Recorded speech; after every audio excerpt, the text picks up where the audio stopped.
On se retrouve pour la deuxième étape des saisons. C'est la première vraie étape, celle de la Saint-Michel, donc la fameuse date de l'archange Michael. Aujourd'hui, nous allons parler de l'automne, et donc l'équinoxe. Et puis on va parler effectivement de cette fête de la Saint-Michel.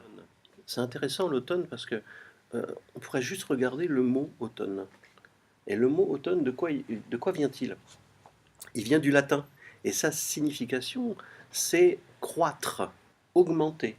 Et ça parle de récolte aussi. Donc c'est intéressant dans cette notion d'automne où on a l'impression, nous, de plonger dans quelque chose, de s'enfermer, de diminuer. En réalité, le mot nous dit non, vous êtes en train de croître, d'augmenter quelque chose, de grandir, traduction de grandir. Moi, je trouve ça vraiment intéressant dans notre voyage sur les saisons où on a dit justement la dernière fois que l'idée, c'est d'être plus nous-mêmes, donc c'est plus quelque chose. Donc l'idée de croître et d'augmenter, je trouve que c'est vraiment de bon augure pour commencer notre voyage. On est juste entre les deux, on est entre l'équinoxe aujourd'hui, entre l'équinoxe et la Saint-Michel. Vous voyez, il y a ces deux étapes. Équinoxe qui correspond au début de l'automne, et ensuite la Saint-Michel, le 29 septembre. Donc là, on est entre les deux. On est dans ce sas, ce passage, et qui nous invite à rentrer dans cet automne et à la première rencontre de Saint-Michel. Voilà, l'équinoxe, c'est la nuit est égale au jour, la durée de la nuit est égale à la durée du jour. Donc là, on est sur vous voyez, un point de bascule. Équinoxe, donc il y a cette notion de bascule, donc d'équilibre, donc de balance aussi. Et on voit aussi dans certaines représentations Saint-Michel aussi avec une balance. Oui.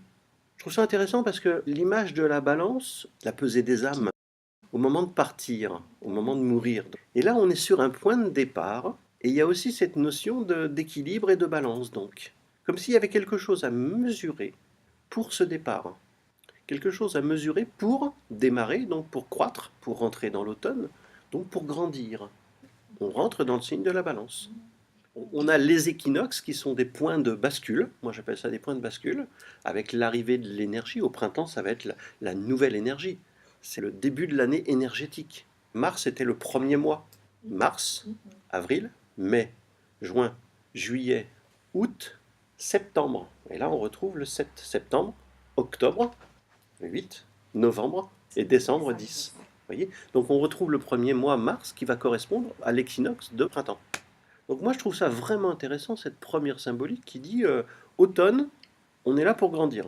D'ailleurs, dans notre culture, quand on entend automne, on associe plutôt le mot déclin. Les jours déclinent, les feuilles tombent, la chaleur décline, etc. Il y a la notion de déclin. Mais à l'origine, ça veut vraiment dire croissance, croître, augmentation.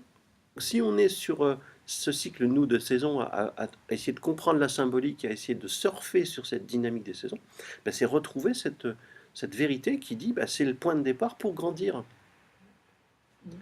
Un voyage, il y a un moment où on prépare le voyage, on imagine, on rêve de ce qui va nous faire plaisir pendant ce voyage, de ce que l'on va visiter, etc. Et puis il y a un moment où on part, vraiment. C'est-à-dire on va fermer la porte de la maison, et puis on est avec nos valises qu'on a préparées, on a notre carte, notre GPS, et puis on part vraiment. Là, sur l'équinoxe et la Saint-Michel, on est sur ce moment de départ. Il y a quelque chose qui démarre. Donc ça veut dire qu'on est vraiment travaillé par rapport à ça. Et on va voir quel questionnement on peut se poser par rapport au fait de démarrer quelque chose. Démarrer quelque chose pour grandir, pour aller plus vers nous-mêmes. Vous voyez toute la promesse du voyage. Donc Saint-Michel, c'est le point de départ. Saint-Michel terrasse le dragon. Terrasser, c'est pas le tuer. Terrasser, c'est le mettre en terre. Vous voyez comme quand on met des graines en terre, pour les faire pousser, bien évidemment. Et là, Saint-Michel terrasse le dragon. On verra comment mettre en pratique cette notion-là.